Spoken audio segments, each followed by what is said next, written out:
Hello friends, आप सभी का बहुत बहुत स्वागत है आपके अपने चैनल में आईएएस स्कूल में। आज पढ़ने वाले हैं औरंगजेब को। इससे पहले हम लोग पढ़ चुके हैं शाहजहां को, औरंगजेब के पिता को। आज देखते हैं औरंगजेब। इनका शासनकाल है 1658 से 1707 ईस्वी। 1707 ईस्वी। अब देखते हैं इनका परिचय। इनका पूरा नाम है मोइनुद्दीन मुजफ्फर औरंगजेब आलमगीर। इन्हें आलमगीर भी कहते हैं, जिंदा पीर भी कहते हैं। इन्हें आलमगीर भी कहते हैं, जिंदा पीर भी कहा जाता है किन्हें? औरंगजेब को। जिंदा पीर आलमगीर या फिर मोइनुद्दीन मुजफ्फर औरंगजेब आलमगीर। कई एग्जामों में ये पूछा गया है। जिंदा पीर किसे कहा गया है? तो औरंगजेब को कहा गया है। इनके पिता का नाम है शाहजहां और माता का नाम है अर्जुमंद बानो बेगम या फिर मुमताज महल। मुमताज महल है आसफ खां की पुत्री। और आसफ खां कौन है? आसफ खां है नूरजहां के भाई। आसफ खां के पुत्री हैं अर्जुमंद बानो बेगम या फिर मुमताज महल या मुमताज। शाहजहां, जिनका वास्तविक नाम है खुर्रम। शाहजहां और मुमताज के छठवें संतान हैं औरंगजेब। छठवें संतान है औरंगजेब। इन्होंने एक ही शादी किया था। औरंगजेब ने सिर्फ एक ही शादी किया था। उनकी पत्नी का नाम मिलता है दिलराज बानो बेगम या फिर रबिया उद दौरानी। रजिया नहीं है, रबिया है। रबिया उद दौरानी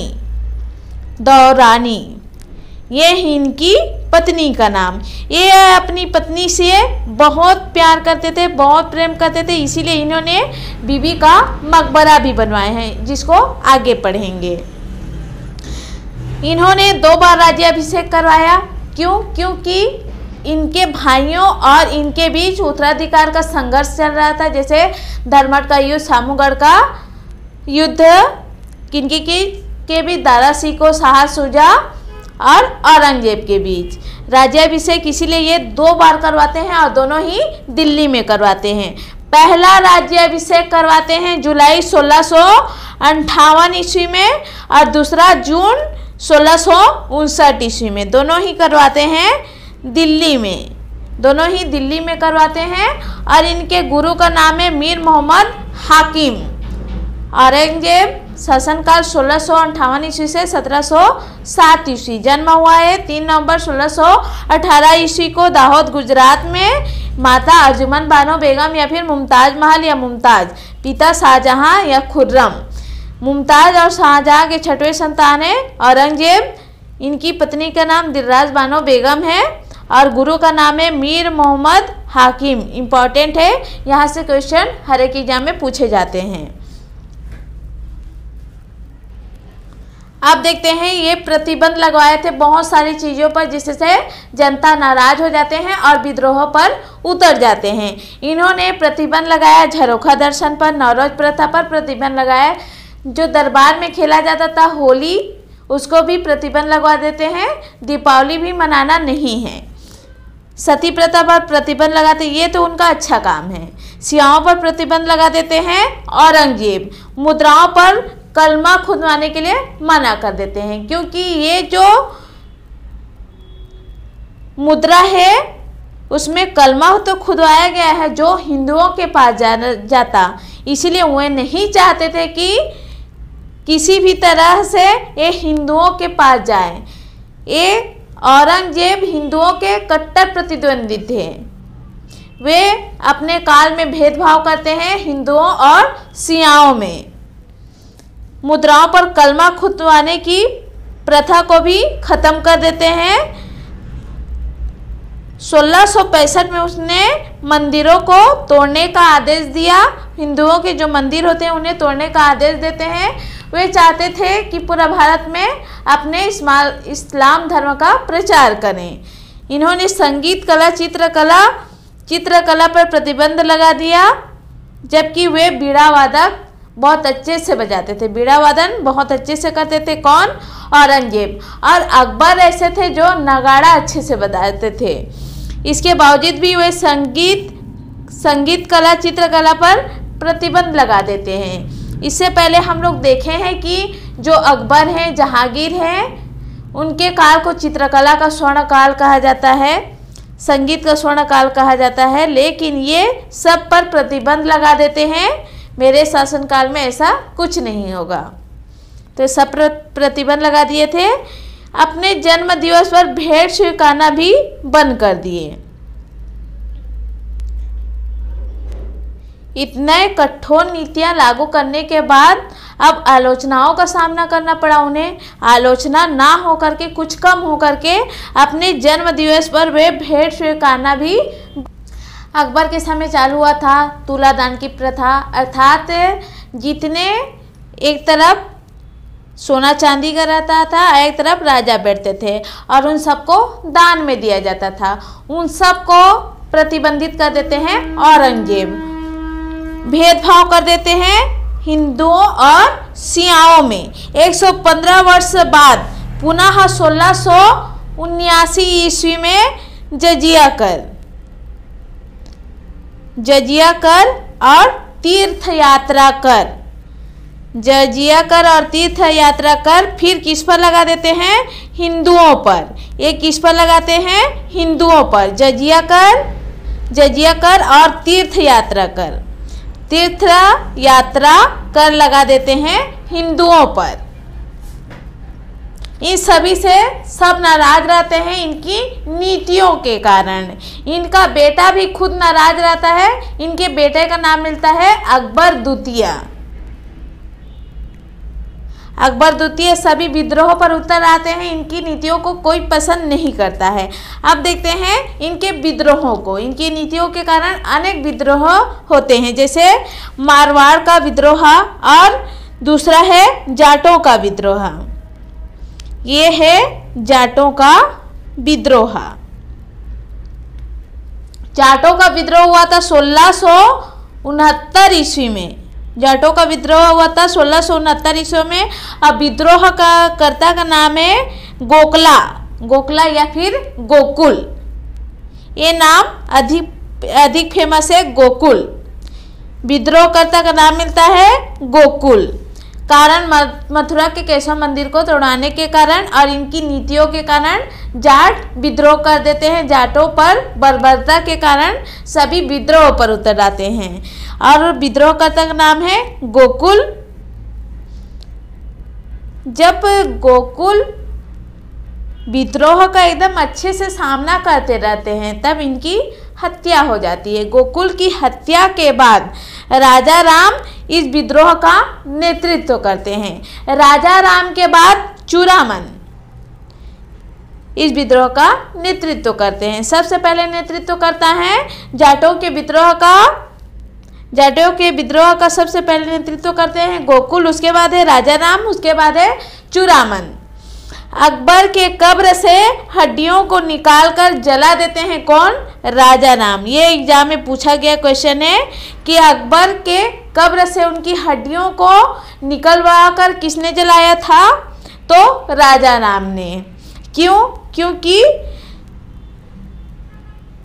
औरंगजेब की धार्मिक नीतियां बहुत ही कठोर थीं। वे हिंदुओं और मुसलमानों में भेदभाव करते थे, हिंदुओं को अपना प्रतिद्वंदी मानते थे। इसीलिए राजा राम अकबर की हड्डियों को निकलवाते हैं और जला देते हैं, क्योंकि मुसलमान दफनाते हैं और जलाते नहीं हैं। इसीलिए उन्हें धार्मिक रूप से चोट पहुंचाने के लिए, औरंगजेब को धार्मिक रूप से चोट पहुंचाने के लिए जला देते हैं उनकी हड्डियों को। उसके बाद इनका पुत्र रहता है, औरंगजेब का पुत्र रहता है जिसका नाम मिलता है अकबर द्वितीय। अकबर द्वितीय को भी उनकी धार्मिक नीतियां पसंद नहीं आती हैं और वह भी विद्रोह कर देते हैं। तो तीसरा होगा अकबर का विद्रोह। पहला मारवाड़ का विद्रोह, उसके बाद है जाटों का विद्रोह और तीसरा है अकबर का विद्रोह। अकबर विद्रोह कर देता है और राजपूत राजाओं के साथ मिल जाता है, क्योंकि औरंगजेब की कठोर नीतियां राजपूतों के खिलाफ थी। तो राजपूत इनका साथ देते हैं और राजपूत बोलते हैं अकबर द्वितीय को ये है अकबर द्वितीय। अकबर तो पहले पढ़ चुके हैं। अकबर द्वितीय को बोलते हैं हम आपकी सहयोग करेंगे और आपको राजा की गद्दी पर बैठाएंगे, बस औरंगजेब को हमें भी उतारना है उनकी गद्दी से, इसीलिए राजपूत उनकी सहायता करते हैं। पर जब इस बात का पता चलता है औरंगजेब को, तो औरंगजेब एक खत निकलवाते हैं और राजपूतों में बंटवा देते हैं। और उस खत में लिखा रहता है कि अकबर, उनके बेटे के नाम पर लिखा रहता है कि अकबर तुम बहुत अच्छा काम कर रहे हो, राजपूतों को ऐसे ही हम लोग धीरे धीरे करके सबको मार गिराएंगे। तो राजपूतों को लगता है कि औरंगजेब और अकबर द्वितीय का षड्यंत्र है। अकबर द्वितीय हमारे साथ मिल तो गया है, लेकिन ये हमें ही मरवा रहा है, इसीलिए राजपूत उनका साथ छोड़ देते हैं। तब ये अकबर द्वितीय मराठों के पास जाते हैं और मराठों के प्रमुख शासक हैं शिवाजी। तब शिवाजी तो नहीं रहते हैं, शिवाजी के पुत्र थे संभाजी। इनकी शरण में जाते हैं और अकबर द्वितीय की मदद करते हैं संभाजी। जब इस बात का पता चलता है औरंगजेब को, तो औरंगजेब दक्षिण क्षेत्र में आक्रमण करते हैं और उनका आक्रमण का प्रमुख कारण था अपने पुत्र अकबर को हराना, जो उनके विरोधी बनता जा रहा था, और दक्षिण क्षेत्र में इस्लाम धर्म का प्रचार करना, वहां से धन लूटना, यही था औरंगजेब की मुख्य नीति। और ये आक्रमण करते हैं दक्षिण क्षेत्र में। और यहाँ पर होती है पुरंदर की संधि। कई बार एग्जाम में पूछा गया है। पुरंदर की संधि हुई थी 1665 ईस्वी में। अकबर द्वितीय की सहायता नहीं कर पाते हैं मराठा शासक। अब औरंगजेब इधर आ गए हैं, दक्षिण क्षेत्र में इधर संधि कर रहे हैं, आक्रमण कर रहे हैं, तो यहाँ से भागना पड़ता है अकबर द्वितीय को। अकबर द्वितीय जाते हैं फारस क्षेत्र में। पहले वे गए थे राजपूतों के पास, फिर गए थे मराठों के पास, अब जाते हैं फारस क्षेत्र में।